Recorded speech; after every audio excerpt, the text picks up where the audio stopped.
That is obviously contrary to what Paul preached in Galatians, where Paul says, and I quote now, physical circumcision is nothing, means nothing at all. Forget it, not important. You don't need to worry about it. That's part of the law of Moses, which you are not under. However, in this prophecy of the future, we have a different set of circumstances. And it doesn't say that they couldn't be in the kingdom unless they're circumcised. It talks about entering the sanctuary of God. There'll be a temple in that first 1,000 years of the kingdom. We are pre-millennial people, not with a pre-tribulation rapture, I should add. But in that future sanctuary, if you're working as a Levite in the service of God, at that time you will not be allowed to be there unless you are physically circumcised and spiritually circumcised, both things.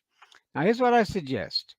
In that very context, in Ezekiel, you'll find that those people addressed are ones who did not perform well now.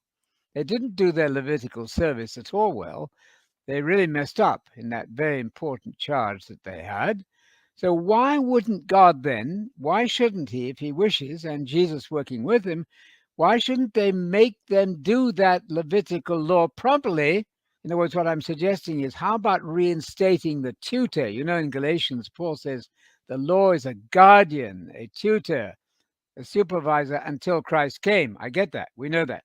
That's why I'm not insisting in any way on physical circumcision, completely irrelevant to the modern Christian way. However, there are people who will be resurrected into that temple time of the millennium, or they may not be even resurrected. They may just live into that time. They may be alive at the second coming, and they're Levites.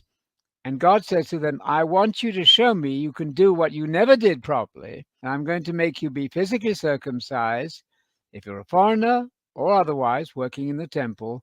So God, I suggest, is simply reinstating what he abolished in Christ, reinstating it for a very good reason, that those people ought to learn how badly they functioned in their lives as Levitical priesthood. They're going to have to come under that schoolmaster that we read about in Galatians, which was a preparation for coming to Christ. Let's have them do it right in order they can then eventually move on to becoming genuine Christians in Christ, at which point that necessity for the schoolmaster and the physical circumcision under the law of Moses, all of that will become irrelevant. But there's a time then of testing when they're going to have to do properly what they didn't previously do. Try that as a solution. Read that section, and I think you'll find that possibly compelling. It says this will be the case for the foreigners among the sons Yes. of Israel. Yes. Does that mean that the sons of Israel will be already circumcised in the flesh, or does that exempt them? Or And the Levites also are going to have to be circumcised. We'll find that. They're everybody who functions in the temple, be he ethnic Israelite or foreigner. It clearly says that in verse 9.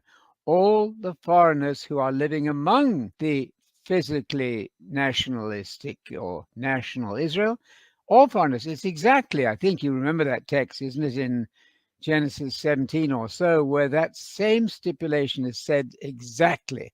You cannot be part of God's people until you're physically circumcised. That applies to Jews, as we call them, Israelite people, and to Gentiles. That situation is going to have to be reinstated, I think, in the millennium to make us see, to help God to see, and Jesus to see whether these people are going to do the job that they should have done. Will they do it promptly? If so, then they can move beyond the guardianship of the law of Moses. But otherwise, I see no reason for that reinstatement of the law, which Paul clearly said that for those of us who are already now Christians, we don't have to worry about physical circumcision. It means absolutely nothing. What does matter, I add this finally, is that you must be circumcised in your heart. That's an Old Testament idea and a New Testament idea. Your heart, your mind, your personality, the personality that you are, that must be circumcised, purified. That's what counts. It's the only thing that counts for us believers now, and ultimately will be the only thing that counts for anyone.